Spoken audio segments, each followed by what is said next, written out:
Yes. Twongeye twigarukiye kuri ya channel yanyu ya Miss Cardi B. Turi kumwe n'umukobwa mwiza cyane hano rwose. Ko noneho sister uratwika? Ni ibisanzwe. Ni ibisanzwe. Turategura. Ako buri umuntu ukudodera ninde ko ndeba wambaye neza cyane. Yanjye ndiyambika ntago ari ukuvuga nta birenze rago njya kwambara handi ndiyambika. Ibyo nambaye mba nabiteguye tu. Wabiteguye. Hari cyo tumaze igihe kinini twumva ya Miss Cardi B yateye imbere cyane iri ku rwego rushimishije ubu ngubu. Abantu nyine usanga ahantu hose iri gukurikiranwa cyane mu Rwanda no mu mahanga n'isi yose. Ahantu hose njye numva n'abamamagara b'i Burundi na hehe na za Tanzania na hehe bambwira ati muri mu kazi kose ese bira bintu bibasaba imbaraga zingana gute? Ibintu bya filime ni ibintu byiza ku muntu wenda utabyinjiramo cyangwa bikore ntabwo yabasha kubisobanukirwa, ariko ku muntu bizi ukunda kubikora ni ibintu byiza kandi ni ibintu bigira inyungu zitari nyinshi cyane ariko zinahagije zabasha gutunga umuntu n'umuryango we. Rero turakora kuri channel ya Miss Cardi B niho dukora filime zacu, ubushatse nayo wayikurikirana. Turakora neza nta kibazo, dufite ni filime dukora n'ibindi bikorwa bitandukanye bijyanye na showbiz. Yes, ibyo bintu njya nkunda kubibona, ariko zira filime zanyu zirakundwa cyane. Cyane tuba twakoze, tuba twashoye. Ako mwashoye amafaranga menshi. Ni ibishoro. Buranga filime imwe kugira ngo isoke burebe ibatwara nk'amafaranga angana iki? Nago nabivuga kubera yuko ibyo ni ibanga rya nyiri cano, nta nubwo yahita ashyira hanze ngo filime kugira ngo nyishyire hanze twara amafaranga angana gutya, ariko byagenda kose ni kofi. Aba yashoye nawe urabyumva ko buri n'igitekerezo cyonyine cya business ugiye kukigira muri uru Rwanda cyangwa ku isi yose bisaba amafaranga. Ikintu cyose ugiye gukora rero ni amafaranga, of course.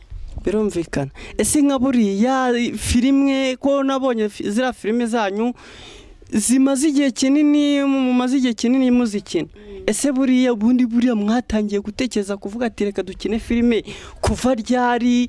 Birabi igitekerezo cyatumye mugira icyo gitekerezo cyo kuvuga ati tugiye gukina filime niki?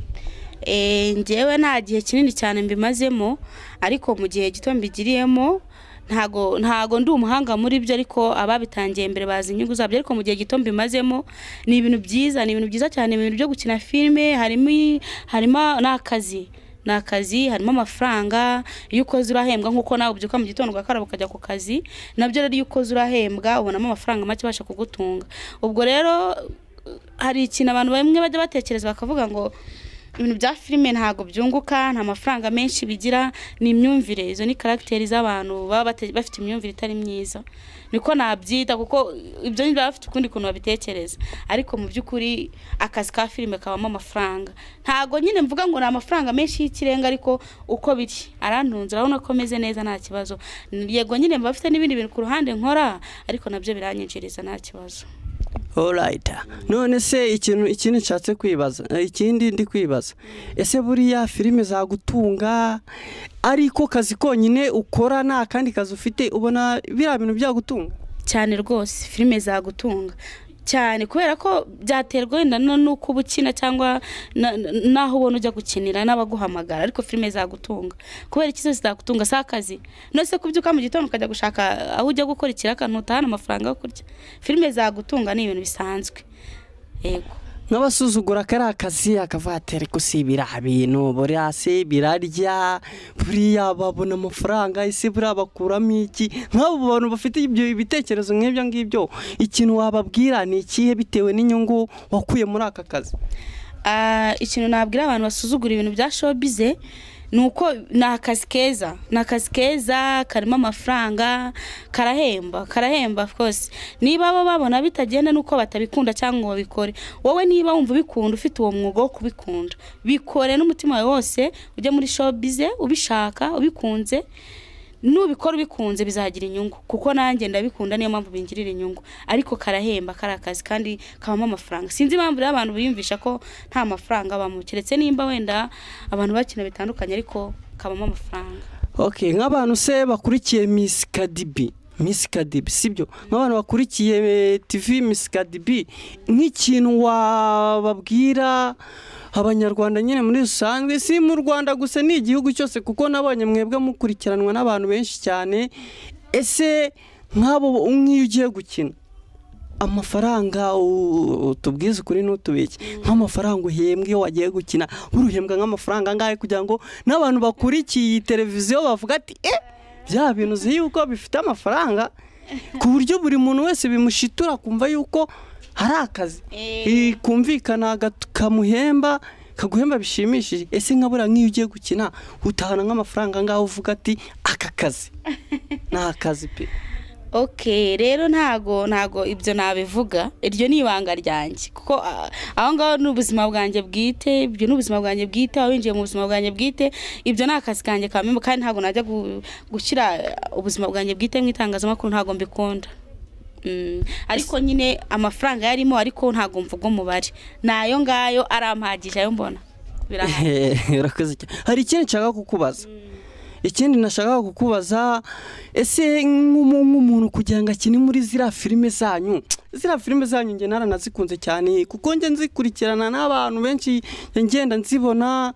Ese ziriya filime zanyu nk'umuntu ashaka kuzikinamo, ashaka kugira ngo nawe azikinemo, ni iki bimusaba kugira ngo nk'umuntu udukurikiye kuri TV Miss Cardi B, ese ni iki nubuhe busaba mumusaba kugira ngo abashe kuba yakina muri filime zanyu? Okay, nta kugira ngo ujyemo ngewe kugira ngo nzinjiremo n'umushiti wanjye nanjye wandangiye arambwira ati ko hari ahantu dufite filime tugiye gukina, mba mbona wabishobora, mba mbona ubibashije. Ndavuga okay, ndanabikunda. Ndamuga okay, nta kibazo muzanjyane, nanjye mba ngejejeyo mbona ndabishoboye kuko narabikundaga, of course ndabikora mbona bigenze neza. Rero bari abantu baba bafite amacano kugira ngo nyina gushyire muri filime, nuko wowe iyo ubonye nimero ye ukamuvugisha ukamubwira ko ubikunda ubishaka, nta kibazo rwose. Hari igihe muvuga niyo afite umwanya aguha akawo gakina, nta bintu biba bikomeye. Wowe ushaka nimero ukamuvugisha nyiri cano, nta kibazo murahuza rwose. Ese buriya nk'ikindi nashaka kukubaza, ese nagusaba ibintu biremereye udafitiye ubushobozi kugira ngo ubashe kuba wakina muri filime ze? Ese nakina kwaka kikaba kitabasha kuba wajya gukina muri filime ze nk'amafaranga nk'iki, akaba yagusaba amafaranga udafitiye ubushobozi? Ese nk'ikintu icyo nshaka kugira ngo abanyarwanda bumve neza, ese amafaranga nta kintu bisaba? Naza mbonye nomero ye, naza nkamuhamagara nkabimusaba akanyemera, cyangwa hari ukundi kuntu nyine utubwire neza udusobanurire? So nawe urabyumva, ibintu bya showbiz ntago umuntu wese uguhamagaye wajye utumubwira ngo ngwino, nta kibazo ngwino, ukubwiye wese ngo ndabishaka ngwino, ukubwiye wese ngo ndabishaka. Hari nka examen, nyine nabyita nka examen. Iyo ugiye nko gukina filime baguha wenda nka role uri bukine, bakaguha casting, wabana urabishoboye gukatinga, bakavuga ati okay gukina, bakavuga ati okay hano urabashije tukagushyira muri filime. Ntago bivuze rero ngo umuntu wese ushatse gukina filime yatejyamo. Kandi ikindi kintu nshaka gusobanurira abanyarwanda, abantu batekereza yuko nta mafaranga bisaba kwinjira muri filime. Wakinjiramo gute se kandi ahubwo wowe baguhemba? Rero nta mafaranga bisaba, nta n'ibintu bikomeye bisaba, nuko wubahiriza amategeko bagwa cyangwa ukabasha gukina nkuko babyifuza. Babona ukoze neza ibyo bashaka ukinjira mu mwuga, nta kibazo ugakora, ibyo ni bisanzwe. Ariko icyo ngicyo nkuko nabikubwiye kuva mbere, bisaba kugira ngo ubikunda. Ego. Ese nk'umuntu utazi nko gukina, ese mujya mumwigisha cyangwa bisaba kuba ufite impano? Ni impano, ntago kujya gukina filime, ntago ari ahantu, ntago abakinnyi ba filime ntago ari kujya kwiga. Hari ishuri ribyigisha nawe urabizi, ariko kujya kuri setting ujye gukina ntago ari kujya kwiga. Ubu ugiye gukina ibyo wize cyangwa se ibyo ukunda, ntago uba ugiye kwiga. Ni impano uba ufite muri wowe. Impano uba ufite muri wowe. Ariko ndumva mutanagoranye cyane, ndumva ibintu byanyu ntago bigoye. Ntago bigoranye. Ase nkaburiye nk'umuntu ashaka nka za nomero yazibona? Nimero zande? Nyine nkabura nk'umuntu abakeneye ashaka yuko mwakinana, nyine dusobanurire nyine inzira binyuramo. Okay, urakoze cyane. Ujya kuri channel yacu Miss Cardi B, ugatera nka komanteri, wagushyiraho nimero yawe, ukavuga yuko ushaka ko wenda bazakuvugisha, noneho tukazakuvugisha nta kibazo. Mukamuvugisha. Ubwo urumva nicyo bisaba, nta kindi? Nta kindi. Ese nk'abantu badukurikiye nyine aya masaha, niki wababwira? Ikintu nababwira, ibintu bya filime mubikunde kuko ni ibintu bibera mu Rwanda. So ni ibintu bibera mu Rwanda kandi mu gihugu cyacu tugomba guteza imbere na mbere ibintu bibera mu gihugu cyacu mbere ko duteza imbere bibera hanze y'igihugu. Rero babikunde, babikore, babirebe babikunze, tubikunde kuko biri kubera iwacu, of course ntago biri kubera hanze y'igihugu. Kandi ikindi mukore subscribe, like, share kugira ngo natwe mubashe kuduteza imbere ubuzima bukomeze. So murakoze cyane. Ibyo nibyo nababwira. Ndabashimiye rero abantu mudukurikirana kuri channel ya Miss Cardi B, turabakunda cyane. Kuba turi hano no kubera mwebwe murakoze. Wowe wakomeje gukurikira Miss Cardi B, twongeye kugushimira mu Rwanda no mu mahanga isi yose. Yari wa munyamakuru wanyu Joshua, turabashimiye cyane, murakoze cyane.